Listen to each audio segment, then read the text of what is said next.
মক্কায় এক ইয়ামানি লোক ব্যবসা করতে এসে তার প্রোডাক্ট বিক্রি করার পরে, আস ইবনে ওয়াইল নামে এক লোকের কাছে বিক্রি করার পরে যখন দাম চাইতে গেল, আস বলে, আরে বেটা আমরা মক্কার সন্তান, আমরা দাম দিব না।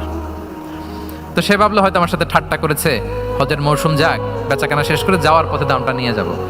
সে ফেরার দিন আবার গেল যে আমার তো জিনিসের দামটা আপনি দিলেন না। সে বলে, আমরা এই ভূখণ্ডের মালিক, আমরা দাম দেই না, এটা তো বড় জুলুম। সে কান্নাকাটি শুরু করলো।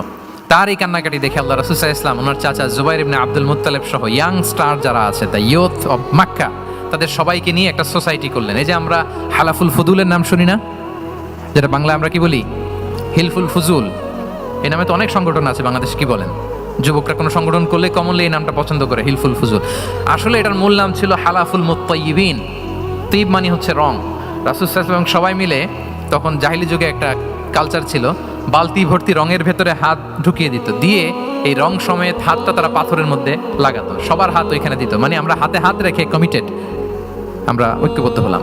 সেখান থেকে হয়েছে হালাফুল মুত্তাইয়িবিন থেকে হালাফুল ফুদুল। ওনারা বলল যে না, আমরা সবাই থাকবো মা আল মাজলুমি দিদ্দা যালিম, আমরা মজলুমের পক্ষে থাকবো, জালিমের বিপক্ষে থাকবো। এবং যেই প্রতিজ্ঞা ওই কাজ, সবাই মিলে আস ইবনে ওয়াইলকে ধরলো, তার কাছ থেকে টাকা আদায় করে ওই ইয়ামানি ব্যবসায়ীর কাছে পৌঁছে দিয়ে তিনি মাজলুমকে সহায়তা করেছেন। সুবহানাল্লাহ। এবং এই টেন্ডেন্সি, এই জুলুম, চাঁদাবাজি যেগুলো ছিল মক্কার জমিনে, রাসূল সাল্লাল্লাহু আলাইহি ওয়াসাল্লাম এই সোশ্যাল রিফর্মের মাধ্যমে এটাকে সংস্কার করেছেন।